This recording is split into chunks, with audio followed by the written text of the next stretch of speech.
Hey guys, welcome to another anime report. This is episode 7. This week we're going to be going over, just your regular news, but also this includes a new Attack on Titan chapter, which comes out once a month, which was pretty phenomenal. We'll get into that.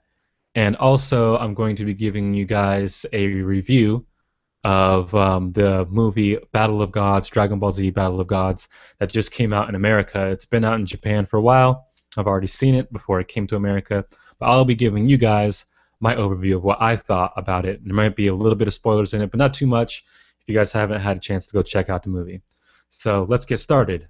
The first news of this week was the Naruto, the last movie. A teaser trailer appeared in the newest episode, or last week's episode, of Naruto Shippuden. It doesn't give us much, but it does give us a glimpse of what Naruto's outfit and what he is going to look like in this new movie, which is set sometime after the war. I'm guessing a few years because he looks taller. He looks a little bit more mature. Um, his outfit's all right, in my opinion. I don't really get why Kishi tries to put red with orange. Doesn't really match. If they were going to put red, they should have changed his pants to the same color as his jacket, which is like a dark gray, like dark metallic gray, or like a blackish. But it is nice to see that he is getting a costume change. He hasn't had one since the paint arc, which they got rid of. He had the red cloak, which didn't match either, but it still looked nice. Still looked nice to have a change on Naruto. Made him look more like a sage. It made him look more resemblant of Jiraiya and his father. So we didn't get much, but we did get a little bit of something. I would expect more in the next coming months. Another probably more full-length trailer of what this movie is going to be about. I can't really imagine what this movie is going to be about, given the fact that the war is going to be over, and Naruto and Sasuke are probably going to be the savior. So we'll see how this turns out. But I'm excited to see a movie based after the events and see old Naruto and kind of have an epilogue feel. Maybe there'll be a villain, maybe there won't. My guess is there won't be. It'll be some kind of other conflict that goes on. But next, it looks like the long talked about Attack on Titan live action movie has finally got its cast announced. So I don't know all the names and what all these people have done, but it is a Japanese film.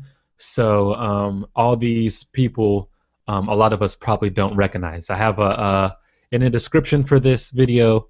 I already have posted a link to the article that's on our website, #nerdswag.com.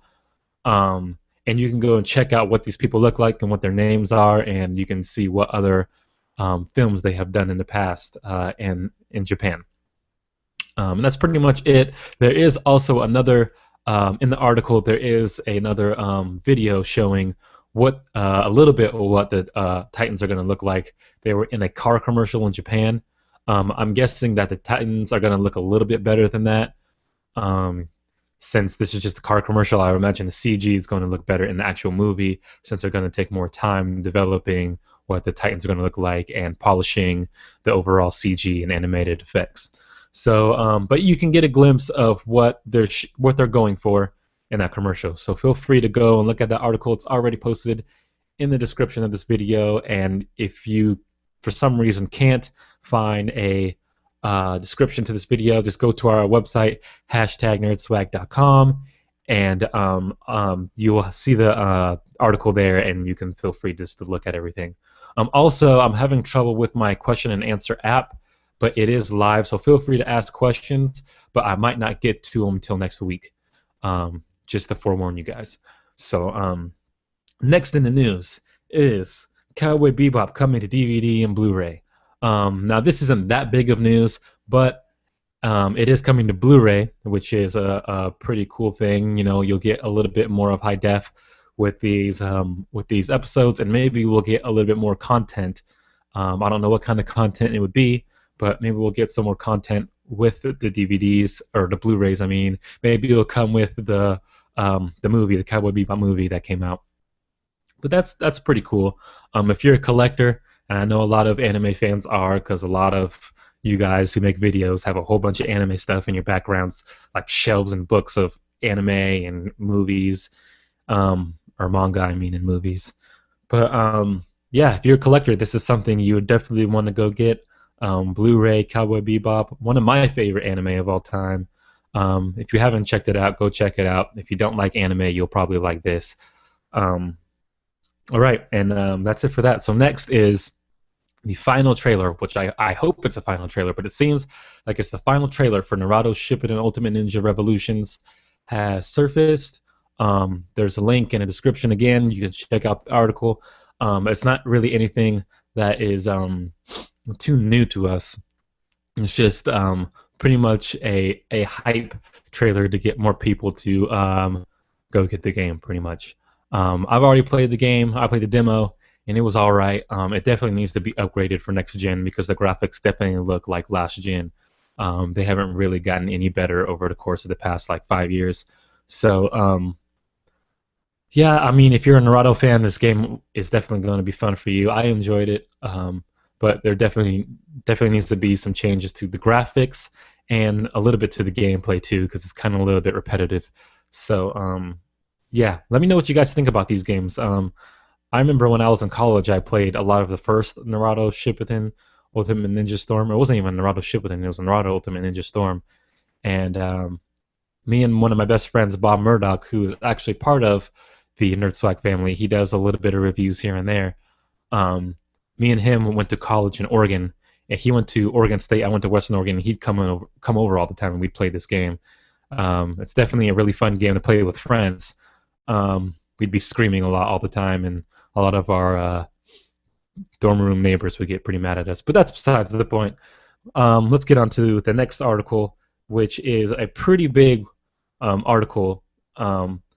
Attack on Titan's Levi is getting his own OVA. So if you're not familiar with Attack on Titan, it is about humanity is behind these walls to protect them from the outside, which contains these giant colossal titans. They're like, 200 feet tall, and they eat humans, pretty much. It's pretty much the basis of it. And Levi is a captain of one of the squads in Attack on Titan, and he is probably the fan favorite character for this series. So I think the author recognized this and is finally giving him his own OVA of how Levi came to his position and how he became the man he is today that you see in Attack on Titan. So that's really cool news. It's not going to be bad. It's going to be pretty damn great. I don't know how they're going to do it. I think what they're doing is structuring it like the prequel of Attack on Titan Before the Fall, I believe it's called. And it's going to be, a few chapters going over how Levi met certain people. I don't want to spoil anything. He met certain people in the manga, and how he became to his position, like I said. But that's it for the news. Now on to the next section, which is the weekly anime and manga portion of anime and manga of this week. So starting off, Sailor Moon. The new Sailor Moon episode came out, and this episode pretty much shows how Sailor Mars comes to become Sailor Mars. At first, she's like some kind of like she dresses up in this feudal Japan type attire, and I believe she's in some kind of chapel. I mean, I really didn't pay much attention to this episode. These are all introduction episodes. So it shows her, and it shows how Luna and Sailor Mercury, I can't remember her name, they meet Sailor Mars, and of course some things go down. The person who is Sailor Mars gets in trouble, and Sailor Moon and Sailor Mercury have to go save her, and in the process, Sailor Mars is born, and her power is to control fire, and that's pretty much it. I mean, it's not going to really get too good until all of them are introduced. We have two more characters, I believe, that need to be introduced. Sailor Venus and Sailor Jupiter, I believe. Maybe there's more. But I believe there's only 2 or 3 more episodes of introduction. and then we're going to get into them working together as a team and taking down the head honcho. Um, Overall, the episode was probably an 8 out of 10 for me. Really good animation again. Um, and yeah, if you haven't gone and checked out Sailor Moon Crystals, I would suggest you do this. It's really good. Even if you're a guy, you'll you'll somewhat enjoy this. Yeah. So next up, my favorite, The Legend of Korra, new episodes. I kind of fell behind on these, but I caught up, and the latest episode finds you see Bolin and his brother. They're captured by what we find to be called the Red Lotus.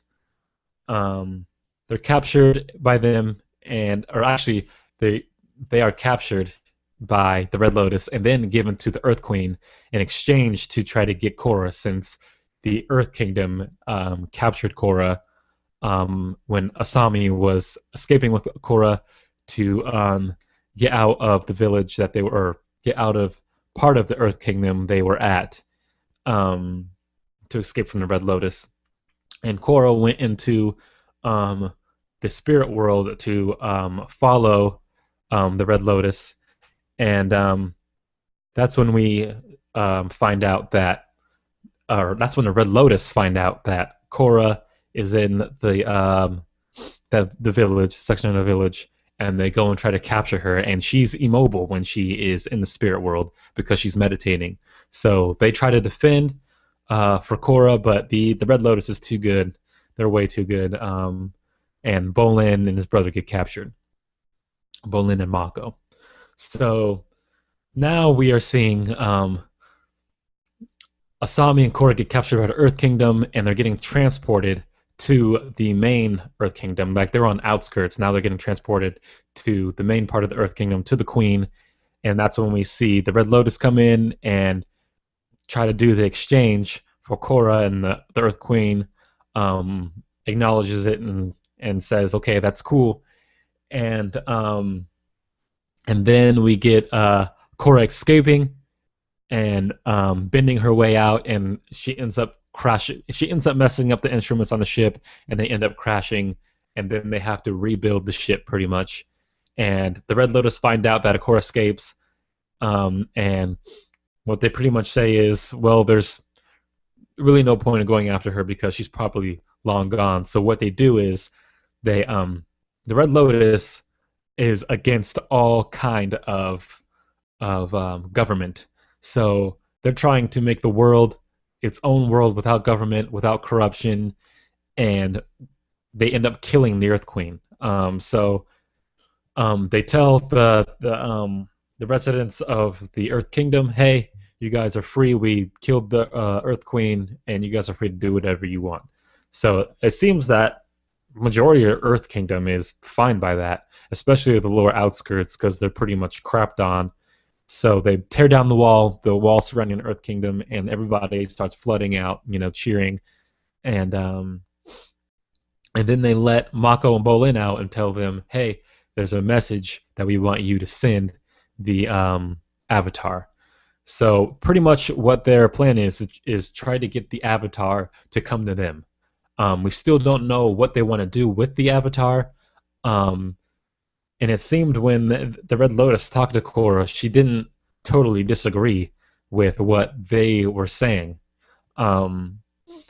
It seemed that she was just more of the fact that you're going to hurt innocent people. It's going to cause chaos. I mean, she didn't say it was a bad idea, but she is more worried about the chaos it's going to bring to the world. And my overall impression is the Red Lotus is going to be taken care of and handled and by Team Avatar, but Korra is going to take their teachings into account and apply it to the world that she sees fit. So that's just my prediction. But overall, this episode was a 9 out of 10 for me. Really good character development and development for book 3 of the series. And we'll probably get in the next episode or two a really big epic fight between Team Avatar and the Red Lotus.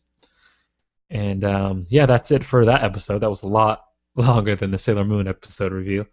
Um, Next is the new Naruto Shippuden episode. Um, in this episode, we pretty much go back to the fight between Obito and Madara in the Ten Tails versus the Ninja Alliance. Um, and here we see Naruto is controlling everybody's chakra. He gave everybody a piece of the Nine Tails chakra, and he's controlling it himself to protect everybody. And but in exchange for that, it is also draining a lot of his chakra. And we see that by the end of the episode where he's back to base mode and everybody's chakra disappears. And we see Obito confront Kakashi, and they warp each other into the different dimension, and they're in a different dimension talking. And that's really pretty much it. It's a lot of talking, a lot of dialogue, and it's pretty much development for what is about to come in the next episode. If you watch the preview of the next episode, it looks like the Hokage show up and stuff is about to go down. If you read the manga, you already know what's about to happen in this next episode. But man, this is going to be this next episode. If you don't know what's going to happen, you are going to be in for a treat because this next episode is going to be really awesome. Yeah, this episode didn't do much, but believe me when I say, at the beginning of this arc where the Kage show up, Minato's beast. Minato is beast. Same with the first. Actually, all the Kage are beast until later on. One of the Hokage gets kind of shitted on, but I don't know why Kishi would hype up this guy so much and bring him down so far, because that's what happens to him. I'm not gonna drop any names of who it happens to, but yeah, it's really disappointing. But he does get his shine. He does get his shine on, but the shine gets dimmed out quite a bit. On a rating from 1 to 10, I'd give this episode a 7. Not really much happened, so I can't really say that it was a super great chapter, but it got the job done. It got across what it wanted to get across, and there was a good animation. So, all right, now on to the manga. Or actually, no, I didn't put this in the section, the actual description, but it will get put in there after the video. I just watched the newest episode of Dragon Ball Kai, so I'll review that for you guys. So I know I've been really behind on Dragon Ball Kai, but I've caught up over the past week. This latest episode was called Gohan's Last Ditch Kamehameha, which he didn't even say Kamehameha in the episode, which was kind of disappointing, but it's whatever. And so pretty much what happens is we get glimpses to see Goku and Vegeta fighting, even though if you've watched Dragon Ball Z, you know Goku is holding back quite a bit of his power because he can turn Super Saiyan 3, and he's only at Super Saiyan 2 against Vegeta because he doesn't want to hurt Vegeta's pride right now. So he's fighting on equal grounds with Vegeta, and that's going back and forth, and that's feeding energy into Majin Buu via Babidi's spell. And we also see Goten and Trunks heading toward the battlefield also, and they're just doing their talking thing, and we see glimpses of Chi-Chi and the whole Z gang, and they're talking about, they're worried about Gohan and Goku and Vegeta. But the main thing about this is Gohan tries to destroy the ball that Majin Buu is in. And he uses his full power Kamehameha, which they make look super weak. I mean, these people can blow up planets, for crying out loud, fairly easily. And this little beam is like this big on the screen, and it's barely ricocheting off the ball. Like, if Gohan's going to be trying to kill Majin Buu and get rid of this thing for good, he needs to be going full power, using all of his energy to destroy the ball that Majin Buu is in. And it doesn't seem like he does that, because afterwards he seems fine. He's not tired or anything, and Majin Buu comes out of the ball. So that doesn't make much sense to me. If you're gonna go all out, go all out. But it is Dragon Ball Z, and they do kind of screw over Gohan after the Cell Saga. I won't rant too much about that, but yeah. So that happens, and Buu ends up coming out of the ball, and that's where the episode ends, where Majin Buu arrives. So, not too much to go in about on this. I mean, I'm sure a lot of you have seen this who are watching this. So, out of 10, I'd give this episode a solid solid 7.5. Not too much happened. Animation was a lot better on this episode. The I don't like it seemed a lot better than the other episodes, to be honest. Seemed a lot clearer, a lot more crisp. Um, Other than that, solid episode. Okay, now we're on to the manga portion of um, the weekly anime report. So we will start off. I'll start off with the new Attack on Titan, the monthly series that comes out. Um, Not too much happened in this chapter, but we did get this. Did get to see that some good, clever tactics the by our protagonist. Is that who it is, or is the antagonist? Protagonist. So what they pretty much did is had the people who are hunting down our protagonist come in and try to kill. I don't remember his name, but his father was killed by the government because they're trying to cover up what is going on, and he led them to this village. It's not a village. I guess it's just like this poor um, part of the town that they all live in, and he lured them there. And what happened is Hanji got the villagers to listen to what is going on, so the villagers get the truth behind of what the government is trying to cover up and to corrupt the people into believing.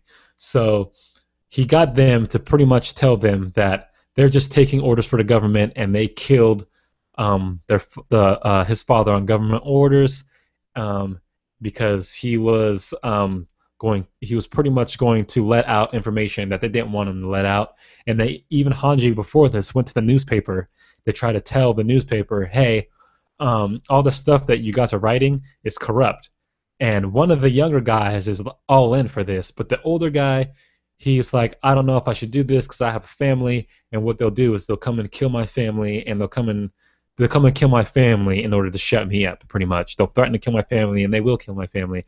And next it would be him, you know. So the older guy sees this. They're all hiding out, and even the villagers come out and say, hey, you know, we're witnesses now, so we know that you guys are corrupt. And their argument is they're not going to believe this little section of all of the wall because you guys are just pretty much scum, and the government can flip it however they want to flip it and make sure that they get their point across and make sure that they are the ones in control. But so they try to tell the newspaper, hey, you guys have seen this now, so we need you to write this in the article so that way the rest of the people behind the wall know that we are in the right trying to stop this corruptive government, and the government is corrupt and you shouldn't believe anything that they tell you. So even the old guy, after seeing it and hearing all this stuff, still is not budging, and he doesn't want to write the article because he's scared for his family. And so pretty much Hanji even says that even that they're right, that even if we get this out, the government could still cover it up some way, somehow. So, and then the chapter ends with the captain. I don't remember his name. It's not Levi, but the guy who's above Levi. He's in front of the king, but he looks all beat up, and the king is pretty much lecturing him, and that's the way the chapter ends. Yeah, this chapter wasn't as good as the past chapters. It was kind of a down chapter, but it definitely was a setup chapter that was needed for the rest of the series and where it's heading. Also, we do get some interrogation. We get an interrogation scene with Levi interrogating one of the people who are in the castle with I can't remember his name. Why can't I remember his name? He's like the main character.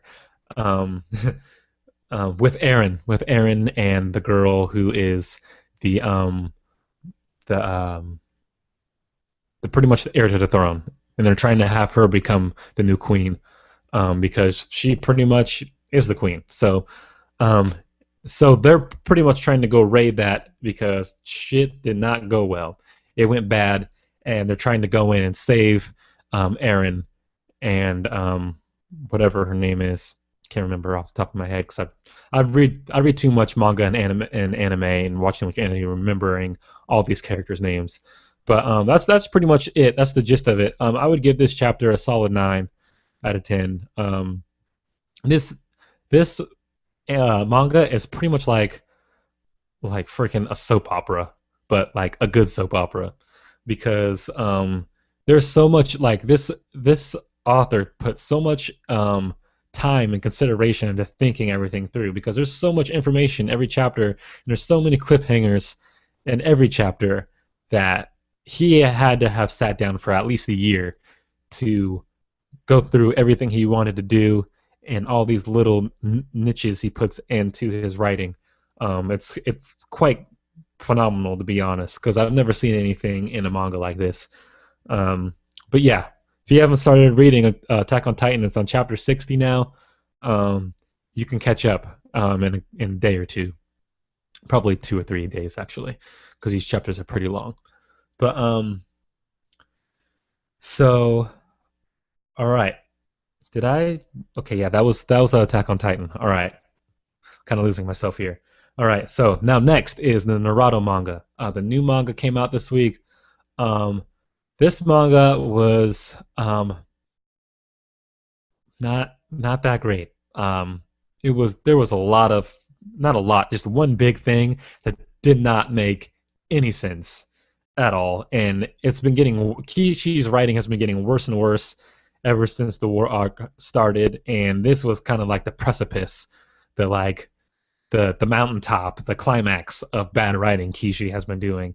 I guess it does make sense the way they explain it, but it just doesn't feel right. It doesn't flow well, and it just feels like it was made to give Kakashi a power up in order to make him on par with. He's not even on par with Naruto and Sasuke, but to make him relevant with Naruto and Sasuke. I mean, at this point, I'm guessing Sakura is going to end up getting another power up too, just in order for her to be, decently on their level. But anyways, the chapter starts out with Obito and Ren talking in the other world, or in this section between the other world and the real world. And Obito says he has to go back and help Kakashi pretty much. And apparently Obito's eyes can connect the spirit world and the real world. His Izanami, or not Izanami, what am I talking about? His warp technique, his space-time technique with his eyes. So he's able to go back to Kakashi's world, become this thing of chakra, and attach himself to Kakashi. And he has a little talk with Kakashi, and it gives him Obito's eyes. That just doesn't sound right. Like, Obito died. Let him die. He's died like 8 times already, and now you bring him back again to give him Kakashi's eyes. Doesn't make much sense to me. Or give Kakashi Obito's eyes. Doesn't make much sense. So now Kakashi has both of the Sharingan, but Obito did say that this is not going to last forever. It'll last like maybe an hour, and then it's going to be done. So Kakashi will still be Sharinganless after this war. But still, and then they have the nerve to give Kakashi a perfect Susanoo, on par with Madara and Sasuke. Kakashi hasn't even used the minuscule Susanoo yet. So how is he able just to whip out this ultra perfect Susanoo? Doesn't make any sense. Doesn't make any sense. Again, it's just a plot device in order to get Kakashi on par, like I said. But other than that, in the chapter, we see after Naruto cuts off Kaguya's arm, we see that Naruto uses these Bijou tail beast bombs, one for each tail beast, and he connects with Kaguya with it, and it reacts with the rest of the Bijous that are in Kaguya, the chakra that's in Kaguya, and they start to come out of Kaguya into this big, seemingly white um, mess of all the tail beast heads, and these chakra arms are coming out everywhere, and they're trying to attack Naruto and Sasuke. And Naruto gets Naruto and Sasuke out of the way. He's one of his clones, but it goes after Sakura too, and that's when we see the Kakashi's perfect Susanoo come into play. Um, Overall, I'd have to give this chapter everything but the Kakashi thing was good. So it's like a 7 out of 10. It could have been like a 9 out of 10, but that just ruined so much of that chapter. Um, I have a link to the chapter in the description. The color version of the chapter, which is they did an excellent job. Every Thursday or every Monday, Manga Joy comes out with a color version of the Naruto chapter. So I attached that to this description of this video. So feel free to go and read that. It's pretty good looking. The color was done really good. So go and enjoy that if you haven't yet. And next is the new Bleach chapter. This is going to be very brief because I always forget all the names of the people in Bleach except Ichigo and yeah. So pretty much it leaves off where it left off, where the captain of the one of the squads, the ice guy, I don't remember his name. It starts with H, I believe. He is a zombie. So now we see that the Arankar are trying to go and fight against him, and that's not going to work. He's way too strong. So that's pretty much the basis of this chapter, is them trying to figure out a plan in order to fight the captain. That's pretty much it. It ends on some kind of weird note, but I can't remember off the top of my head how it ends. Again, Bleach is probably the thing I follow the least amount of and care least amount of. I've been following it since it came out, so I just want to see the end. I want to see how it ends. I really don't care much about Bleach. I know there's probably a lot of Bleach fans out there. I was a big fan of Bleach when they had him before he lost his Shinigami powers. I believe that's how it should have ended, to be honest. But this is pretty good. It's actually showing the Soul King, and it's also showing more about Quincy's. So we're getting everything we wanted to get before the series ends. So this chapter, I mean, it's hard to rate Bleach chapters because they're pretty boring. Their pacing is really bad, so I'd have to give this like a 6 out of 10. The only thing I want to see is Ichigo fight against the main baddie right now. So until then, I don't really care. All right, so now we're done with all the anime, we're done with all the manga, we're done with all the news. So, like I said in the description of this video, I'm going to be bringing you guys a review of Battle of Gods. But before that, I have to give you guys a review of Yo Son Goku and Friends, which has not come out in America, but it is needed to understand this movie. And again, also for the people who don't know, there's viewers watching this.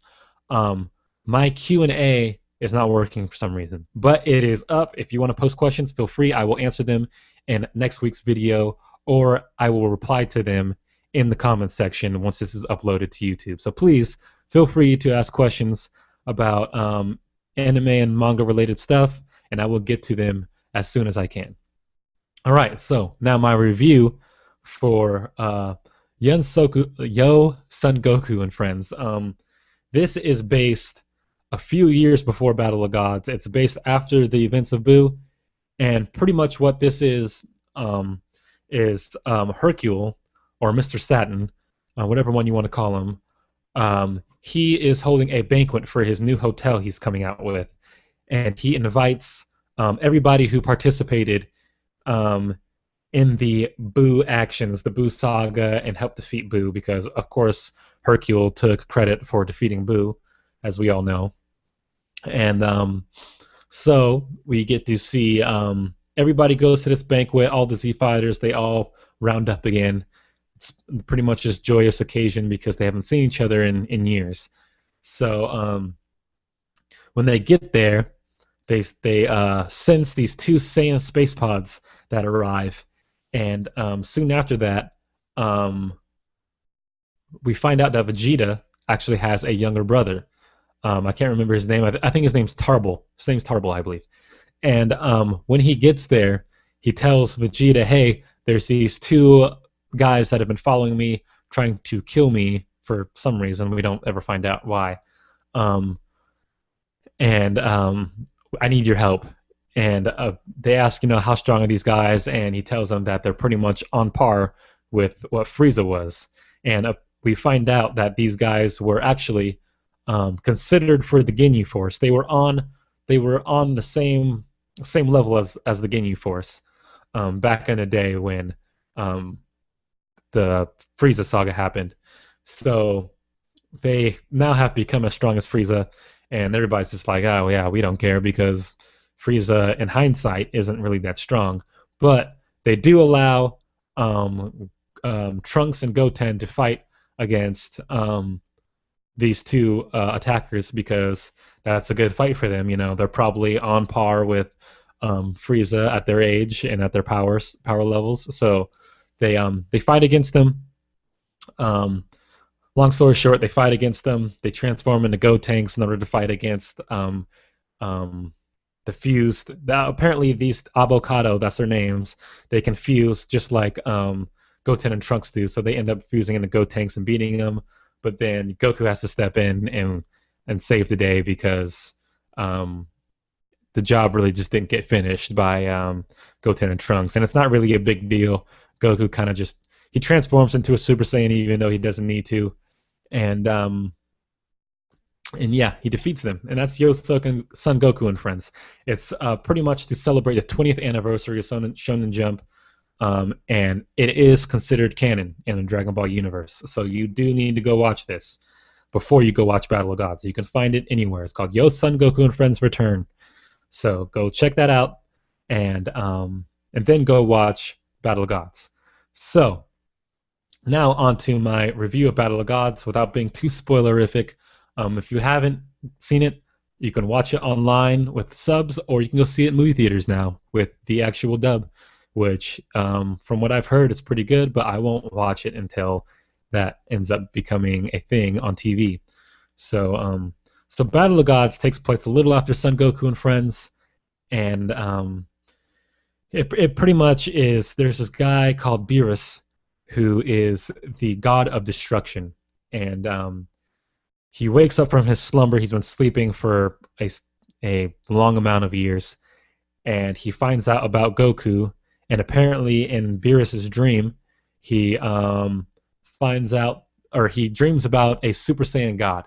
So he goes and confronts Goku, fights against Goku, and Goku gets his butt handed to him, pretty much.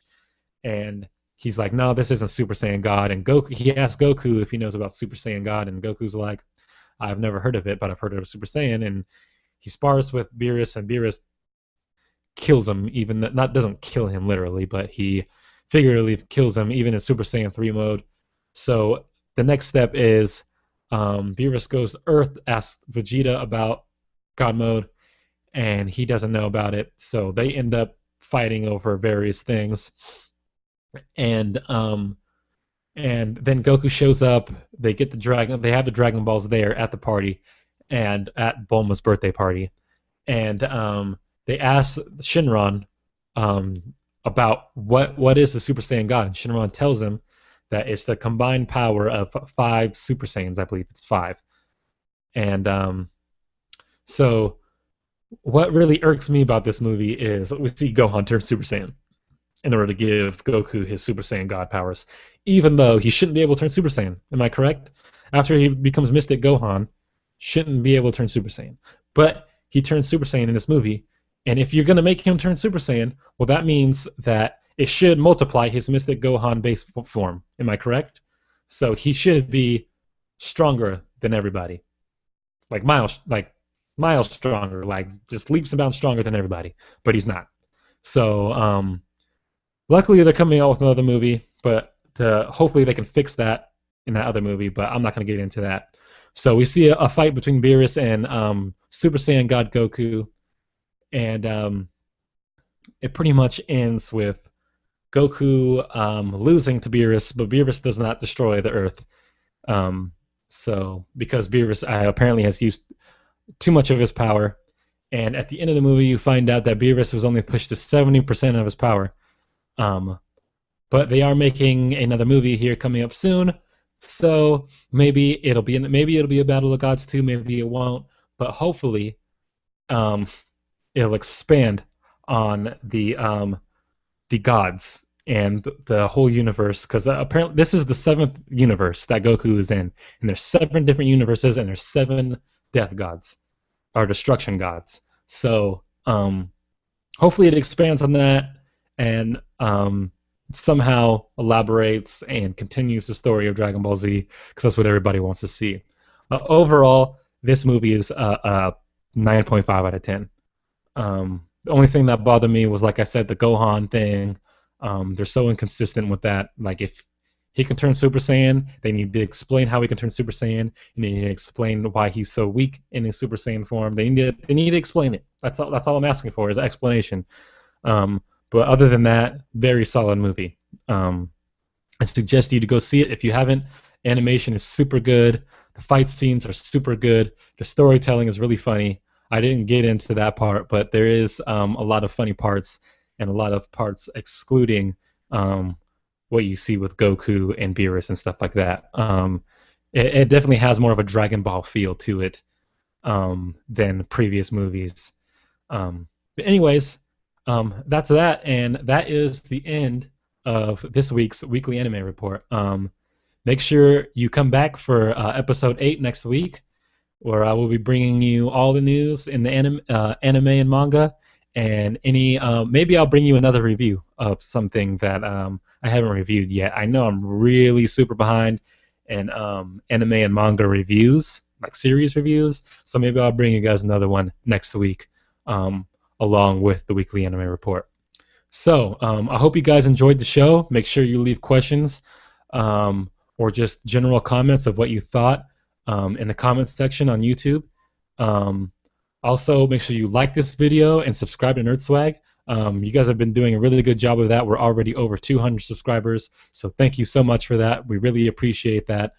Make sure you go to #nerdswag.com to get all your news and anime, manga, comic books, movies, and all that good stuff.